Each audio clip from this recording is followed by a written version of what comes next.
पदावली है और इसका पहला पंक्ति है या पहला शीर्षक समझ लीजिए एक तरह से। कहते हैं कबीरदास जी, देखिए प्रसंग मैंने पहले ही बता दिया आपको कि प्रसंग क्या है। प्रसंग इससे संबंधित है कि जब जीवात्मा परमात्मा से मिलती है तो अपने शरीर में कैसे उनसे भेंट करती है, इसके बारे में वर्णन कहते हैं कि दुल्हनी गावहु मंगलाचार। दुल्हनी अर्थात जितने भी लोग हैं आप सभी जैसे बाराती होते हैं ना, उस समय का वर्णन है ये कि। और दूसरा है जब सीता जी का विवाह हो रहा है, कहते हैं ये निर्गुण थे, इनमें उनको लेकर मत आइएगा। कहते हैं कि हे दुल्हनिया, यानी ये जितने भी लोग हैं आप सभी लोग क्या किए, मंगलाचार गाइए, अर्थात शुभ शुभ गीत गाइए। आप क्या कीजिए, शुभ शुभ गीत गाइए। कैसे कि हम घर आयो हो राजा राम भरतार। आज हमारे घर कौन आया है, राजा रामचंद्र जी आए हैं। भरतार मतलब पति के रूप में। भरतार का देखिए अब गांव की भाषा में भतार शब्द यूज किया जाता है, ठीक है, तो उसका तात्पर्य भी इसी प्रकार होता है, ठीक है, जो जीवन के संपूर्ण अंगों का जो निर्वहन करता है, भरण पोषण करता है, इसको हम कहते हैं, ठीक है। तो भरतार यहाँ पर शुद्ध शब्द यूज किया गया है कि हे आज मेरे घर राजा रामचंद्र जी पति के रूप में आएंगे, तो हे दुल्हनियों अर्थात हे सखियों मेरे क्या करो, आप मंगलाचार गाओ, यानी शुभ गीत गाओ। जैसे विवाह वगैरह होता है कैसे गीत गाए जाते हैं, शुभ गीत गाए जाते हैं ना भाई जी। भाई शुभ के लिए अलग होता है, अशुभ के लिए अलग होता है ना, उसी तरह कैसे। अब देखिए बताते हैं कि हम कैसे भगवान रामचंद्र जी को प्राप्त करेंगे कि तन रति करी मैं मन रति करे हूँ पंच तंत बाराती।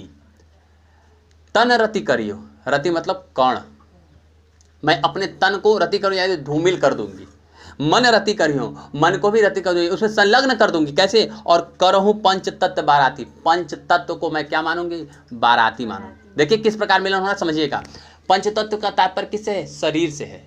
पंच तत्व का तात्पर्य किससे है, शरीर से। शरीर किससे बना है, पंच तत्वों से बना है। यानी वो पांचों तत्व आज आएंगे बाराती के रूप में। बाराती क्यों जाते हैं, बाराती केवल साक्ष्य के रूप में जाते हैं। साक्ष्य मतलब सबूत के रूप में, वो गवाह दे सकते हैं कि हाँ मेरे सामने यह क्या हुआ है, भाई ये शादी हुई है, विवाह हुआ है। तो कहते हैं कि मेरे जो पांच तत्व हैं, कौन पांच तत्व आप सुनते जानते होंगे, कौन कौन है, जल है, आग है, जल है, ठीक है, वायु है, मिट्टी यानी धरती है, और आकाश है। पांच तत्व हैं। इन्हीं पांचों तत्वों से मिलकर हमारा शरीर बना है।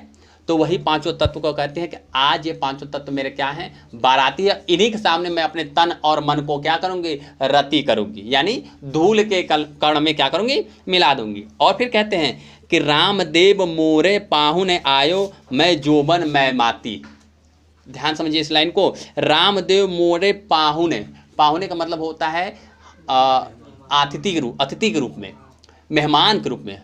पाहुन शब्द जो है वो पहुना से बना है। पाहुन शब्द जो होता है ये भोजपुरी जो इलाका होता है बिहार के साइड है, वहाँ पे जो हमारे यहाँ जैसे हमारा गेस्ट बोलते हैं अंग्रेजी में, और हिंदी में मान लीजिए जब मेहमान कहा जाता है या अतिथि कहा जाता है, उन्हें वहाँ पर पहुना कहा जाता है। और पहुना शब्द एक और के लिए किया जाता है, दूल्हे के लिए भी किया जाता है, ठीक है। पहुने के किसके लिए किया जाता है, दूल्हे के लिए भी किया जाता है। तो कहते हैं जो रामदेव यानी भगवान रामचंद्र जी क्या बन के आए हैं मेरे आज, पहुना, अर्थात मेरे देव अतिथि बनकर आए हैं। और मैं क्या करूँ, मैं जोबन मैं माती, अर्थात मैं, मेरा जो यौवन है, मेरा जो शरीर है वो मैं माती यानी मदमस्त हो गया, यानी आनंदित हो उठा है। क्यों, अब किसी घर भगवान स्वयं आए तो सोचिए उसकी खुशी का ठिकाना क्या होगा। हमारे घर नई मोटरसाइकिल आ जाती तो खुशी का ठिकाना नहीं रहती, यहाँ तो भगवान आ रहे हैं, समझ रहे हैं ना खुशी का ठिकाना, आप समझ रहे हैं। उसका कहते हैं कि शरीर सरोवर वेदी करे हूँ, शरीर को सरोवर वेदी करे हूँ। वेदी किसे कहते हैं, वेदी हम यज्ञ का जो किनारा होता है ना, हवन वेदी का, जिसमें हुमाद डाला जाता है, यज्ञ किया जाता है, उसे हम वेदी कहते हैं। क्या कहते हैं, वेदी। उसके किनारे भाग को, उसके अंदर नहीं। तो ये मैं जो लिखा है शरीर सरोवर वेदी करी हूँ, मैं अपने शरीर को सरोवर क्या करूँगी, वेदी बना दूंगी। संपूर्ण शरीर को क्या करूँगी, वेदी बना दूंगी, यज्ञ की वेदी बनाऊंगी। और क्या होगा, ब्रह्मदेव उच्चार, और ब्रह्मा क्या करेंगे, वेद का उच्चार, यानी जो ब्राह्मण वर्ग होंगे, जो मुख होता है ना ब्राह्मण, शादी में किसको बुलाया जाता है, ब्राह्मण को, वही ना मंत्र उच्चारण करते हैं। जो भी रीति रिवाज वगैरह जो होता है, जो भी हमारे कुछ प्रथाएं वगैरह निभानी होती है ना, वैसे जैसे 7 फेरे हैं, सिंदूर डालने का रिवाज है, तो ये जो रीति रिवाज वगैरह होता है मंगल उच्चारण के साथ यानी मंत्रों के साथ कौन करवाता है, ब्रह्मा ही करवाते हैं, यानी ब्राह्मण करवाते हैं। और कहते हैं कि रामदेव संग भावरी लय हूँ, रामदेव यानी मैं उन्हीं के साथ, भावरी मतलब भंवर लेना, भंवर मतलब फेरा लेना। मैं रामदेव अर्थात अपने जो मेरे आए हैं मेरे साथ, उनके संलग्न होना मिलना है, उन भगवान रामचंद्र जी के साथ मैं क्या लूँगी, भावरे लूँगी अर्थात फेरे लूँगी। और क्या है कि धनी धनी भाग हमार, और मैं, मेरा भाग क्या है, धन्य है, मैं सौभाग्यशाली हूँ और धन्य धन्य है मेरा भाग्य की स्वयं मुझे भगवान लेने आ रहे हैं। फिर कहते हैं कि सुर 33 कौटिक आए। 33 कौटिक, कौटिक मतलब होता है कोटि, 33 करोड़ देवी देवता है ना। कोटि का मतलब प्रकार होता है, करोड़ ना समझे, कुछ लोग करोड़ मान लेते हैं इसलिए मैं कह रहा हूँ, ठीक है। तो किसका कोटि का मतलब क्या होता है, प्रकार होता है, ठीक है ना, समझ रहे मेरी बात। तो सुर मतलब देवता, 33 मतलब 33, कोटि मतलब करोड़ आए, यानी 33 कोटि देवता आए हुए हैं। जो संपूर्ण प्रकार के देवता होते हैं वो सभी देवताएं आए हुए हैं। और मुनिवर सहस 88, और मुनि और सभी ऋषियों का क्या है, एक 8 जो सप्तऋषि होते हैं वो, और जितने भी मुनिवृंद है वो सब भी इस वेदी पर आए हुए हैं।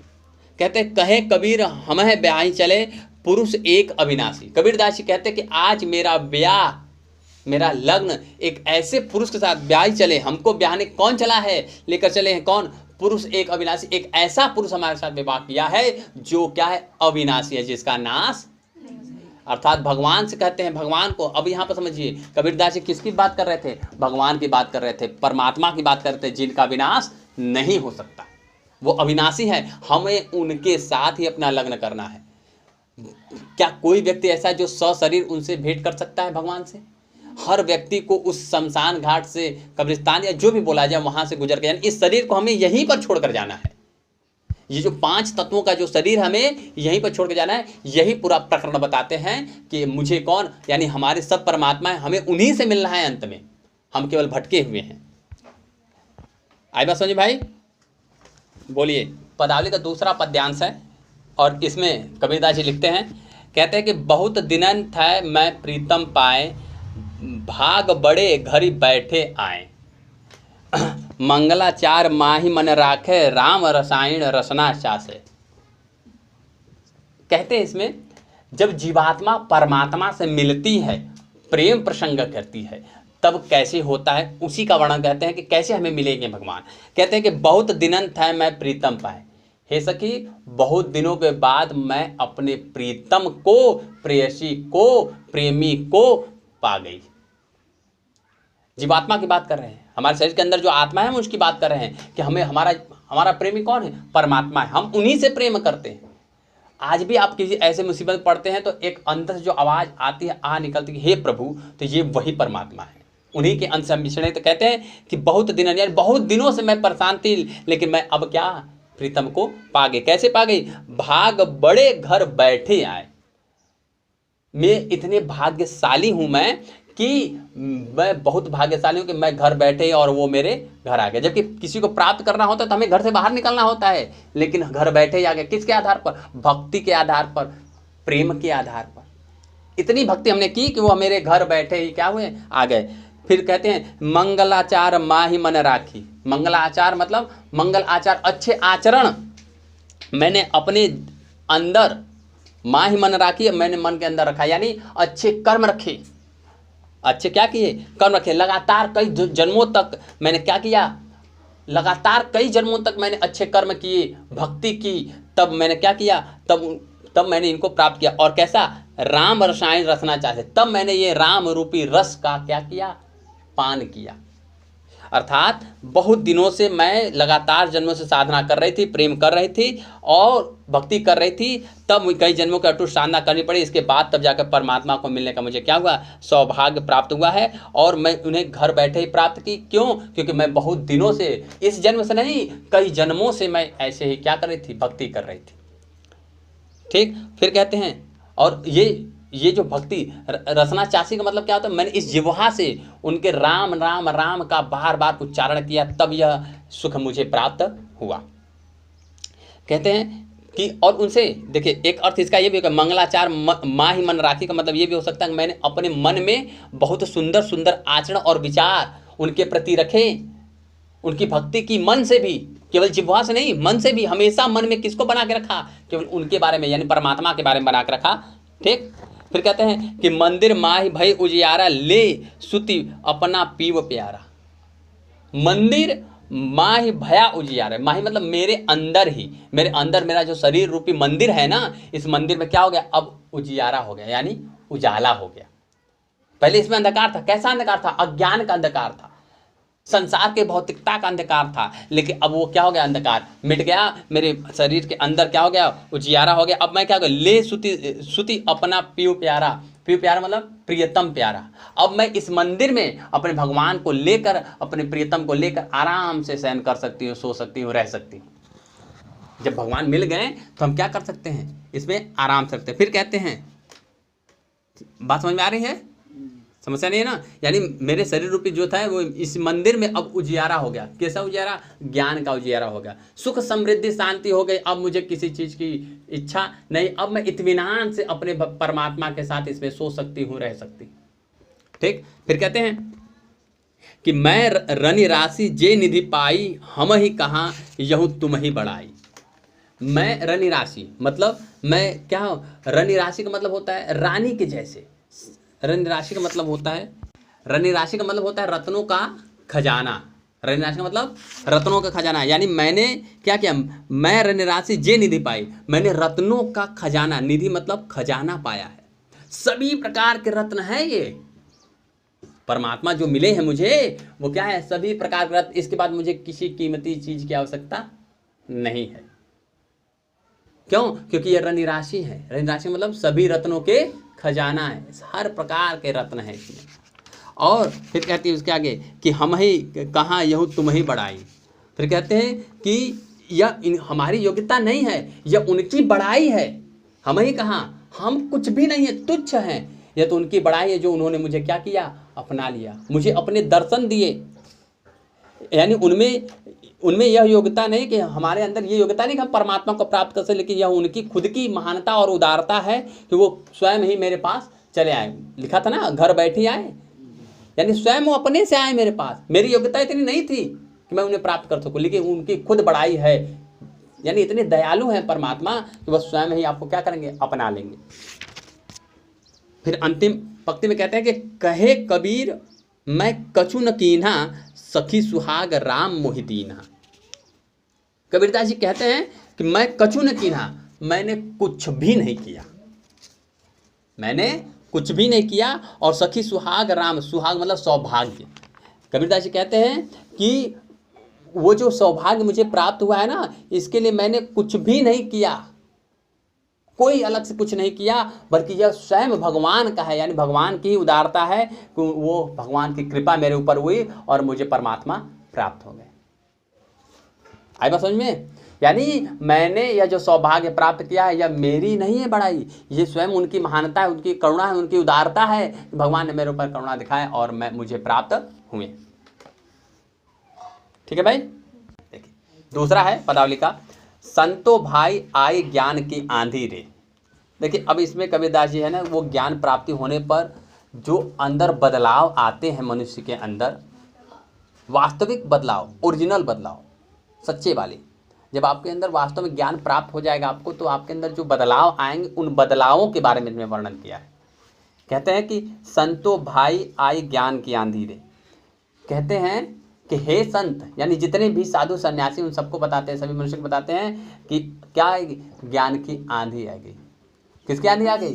ज्ञान की आंधी आ गई। अच्छा, जब ज्ञान की आंधी आएगी तो क्या होगा? आंधी आती है ना, आंधी आता है बहुत कुछ उड़ता है ना, क्या क्या उड़ेगा? जब ज्ञान की आंधी आएगी तब। ऐसे तो भाई नॉर्मल आंधी आती तो भाई छप्पड़ उड़ जाते हैं, क्या क्या उड़ जाते हैं, लेकिन जब ज्ञान की आंधी आएगी तो क्या होगा? क्या उड़ेगा? ब्रह्म की टाटी सबे उड़ारी, माया रही न बांधी रे। जब आपको ज्ञान मिल जाएगा तो सबसे पहले क्या मिटेगा? आपका भ्रम। क्या मिटेगा? भ्रम। यानी भ्रम की जो टाटी है, जिस कुटिया में टाटी बना, टाटी का मतलब कुटिया का एक ओरा होता है, उसे कहते हैं। जिस टाटी में रहते हैं ना, वो क्या हो जाएगी? उड़ जाएगी। यानी जिसके अंदर ज्ञान प्राप्त हो जाता है उसको भ्रम समाप्त हो जाता है। भ्रम उसको नहीं रहता। भ्रम किसको रहता है? जो अज्ञानी रहता है। जो अज्ञानी रहता है उसे भ्रम रहता है, लेकिन जिसको ज्ञान प्राप्त होता है वो क्या होता है? उसके भ्रम की टाटी क्या हो जाती है? उड़ जाती है। और क्या? माया रहे न बांधी रे, उसको माया भी बांध कर, क्योंकि माया तो अज्ञानियों को बांधी है ना। जिनके पास वास्तविक ज्ञान है उनके लिए तो सब कुछ समान है, सब कुछ पता है उनके कि क्या सही है क्या गलत है। उनको ये मोह माया सांसारिक बंधन से मुक्त हो जाएंगे वो। फिर कहते हैं कि दुचते की थोई थुन्नी गिरानी, अब मोही बलीडा टूटा, तृष्णा छानी परी घर ऊपरी, कुबुद्धि का भांडा फूटा। समझिए ध्यान से, कहते हैं कि दुचते की दोही थुनी गिरानी। थुनी का मतलब होता है खंभा, थुनी का मतलब क्या होता है? खंभा। यानी जब आपके अंदर ज्ञान की आंधी आएगी तो जो खंभा होगा उसके बीच का जो खप्पड़ को यानी जो मड़ई को रोके रखता है ना, बीच में रहता है खंभा, वो भी क्या हो जाएगी? गिर जाएगी। दूसरे मतलब दो मुँह वाली, यानी दो भाव वाला जो होता है वह जो खंभे होते हैं वो गिर जाएगा। आशा मतलब आंधी से जो मोह होता है और आसक्ति होता है, ये दो खंभे होते हैं। मोह मतलब किसी से लगाव, आसक्ति मतलब उसके प्रति समर्पण। यानी हमें लगाव किससे रहता है? हमारे मम्मी है, हमारे पापा है, हमारे धन है, धन। ये दो खंभे होते हैं, खंभे पर ही तो पूरा मड़ई टिका हुआ है ना। और खंभे गिर जाएगा तो किसी से मोह टूट गया। मोह का मतलब समझते हैं, जैसे समझिए कि आपका एकमात्र पुत्र है और आप उसी के लिए कमा रहे हैं और अचानक किसी एक्सीडेंट में, किसी दुर्घटना में आपका पुत्र मर जाता है। इस संसार से मोह तुरंत, क्यों? जिसके लिए कर रहे थे वही नहीं रहा, मोह टूट गया, आसक्ति हट गई। तो ये जो दो थुन्नी अर्थात खंभे हैं, कौन? मोह और आसक्ति, वह क्या हो जाएंगे? गिर जाएंगे। जब व्यक्ति का मोह भंग हो जाएगा संसार से तो वह स्वयं क्या करेगा? संसार को छोड़कर जाने की सोचेगा, भगवान के शरण में जाएगा। तो कहते हैं कि जो मोह और आसक्ति के जो स्तंभ है वो दोनों क्या हो गए? दुचित्ते, दोनों चित्त वाले, दो चित्त हैं, ये दो सोच है, वो दोनों क्या हो गए? गिर गए। और मोह बलीडा टूटा, और मोह का जो बल्ली था बीच में ना, वो भी क्या हो गया? टूट गया। देखिए कैसे बता रहे हैं, आंधी आई है किसकी? ज्ञान की। फिर कहते हैं कि तृष्णा छानी परी घर ऊपरी, और कुबुद्धि का भांडा फूटा। फिर क्या हो जाए? तृष्णा, तृष्णा मतलब क्या होता है? प्यास होती है। तृष्णा माने क्या होता है? प्यास होती है। तो जो प्यास, तृष्णा जो छाए रहती है, सबके ऊपर छाए रहता है ना प्यास। प्यास किस चीज़ की प्यास? कुछ ना कुछ पाने की प्यास, ये पाले वो प्यास। कितना भी आप, जैसे आपको समझिएगा ध्यान से, जब आपके पास कुछ नहीं था तो होता भगवान पैर जल रहे हैं चप्पल मिल जाए, जब चप्पल आ गया तो भगवान जूता मिल जाए। समझ रहे हैं? हमारे आसक्ति बढ़ती है। पैदल चल रहे थे तो चला, साइकिल रहता है तो थोड़ा तेज चल जाते, साइकिल होकर तो मोटरसाइकिल तेज चल जाते, फोर व्हीलर रहता है मोटरसाइकिल पर धूप लग रही है, ऐसे वाले। ये क्या है? तृष्णा है, प्यास है। आपने सुना होगा किसी ने कहा कि पैसा अगर कम हो, धन कम हो, पैसा अगर कम हो तो पेट नहीं भरता, और पैसा अगर अधिक हो तो दिल नहीं भरता। बस वही है कि तृष्णा क्या हुई? वो भी क्या हो गई? टूट गई। कि तृष्णा छानी परी घर ऊपरी, यानी घर के ऊपर जो तृष्णा थी ना, घेरे हुए थी, छाए हुए थी, क्योंकि ऊपर छप्पड़ जो होता है ना, फूस से छाया जाता है, पोरा वगैरह जो होता है ना, उससे जो छाया जाता है, वह क्या हो गई? गिर गई। प्यास भी मिट गई, यानी अब कुछ प्राप्त करने का मन नहीं है, संसार में कुछ लेने का मन नहीं है। और कुबुद्धि का भांडा फूटा, और जो कुबुद्धि थी, दुर्बुद्धि थी, गलत विचार थे, वो भांडा भी क्या हो गया? फूट गया। देखिए किस प्रकार से पूरे शरीर को निर्मल कर रहे हैं। आपको मोह आसक्ति टूट गया, जो दो खंभे थे वो समाप्त हो गए। अब तृष्णा भी समाप्त हो गई, यानी अब आप संसार से कुछ लेना नहीं चाहते, कोई कुछ चीज पाने की इच्छा नहीं है, समाप्त हो गए। और कुबुद्धि भी, यानी जो गलत गलत विचार आते थे किसी के प्रति, वो भी समाप्त हो गए। फिर क्या? फिर जोग जुगति करी संतो बांधी, निरचु चुए न पानी। बहुत जोग और जुगति से, युक्ति से, मतलब उपाय लगा के संतों ने बांधी थी। क्या बांधी थी? कि निर्चुन चुए पानी, यानी चूना मतलब टपकना। अगर कहीं छप्पर में कहीं भी छिद्र होगा, छेद होगा, तो पानी नीचे आएगा कि नहीं? कैसा? समझिए जरा ध्यान से। और बहुत ही गूढ़ रहस्य है। छोटा सा भी अगर ऐसे छप्पर है, अगर उसमें छोटा सा भी छिद्र है तो उसमें से बरसात जब भी होगी तो पानी आएगा। कहने का तात्पर्य क्या है? साधु संत महात्मा है, अगर आपके मन में थोड़ी सी भी मोह है, आपको तो केवल शरीर से मतलब है ना, जो मिला खाए काम खत्म, थोड़ी सी भी अगर आसक्ति है आपके अंदर, तो आपके अंदर वह पानी आएगा, और पानी अंदर अगर टपकना शुरू कर देता है तो वो धीरे धीरे क्या करेगा? पूरा समाप्त कर देगा आपके शरीर को, अर्थात उस छप्पर को भी खत्म कर देगा, क्योंकि पानी तो भर ही जाएगा अंदर पूरा। यानी अगर थोड़ी सी भी आसक्ति आपकी होती है संसार के प्रति कि हम ये थोड़ा सा, साधु संत महात्मा भी होते हैं, फिर क्या होता है कुछ लोग को साधु संत महात्मा मोबाइल फ़ोन ले लेते हैं, उनको केवल 5 घर मांगने से तात्पर्य, केवल मिला मिला अगले दिन के लिए। मैंने एक दिन बताया था अपग्रह होता है, कोई संचय नहीं करता है साधु, वास्तविक जो साधु होता है। तो वही बता रहे हैं कि हे संतो, जो आपने बांधा था ना, कि इस प्रकार बांधिए अपनी छप्पर को, इतना दृढ़ निश्चय होइए कि एक भी आसक्ति रूपी बूंद आपके शरीर के अंदर न हुए, अर्थात संसार से एक भी चीज पाने की इच्छा न हो।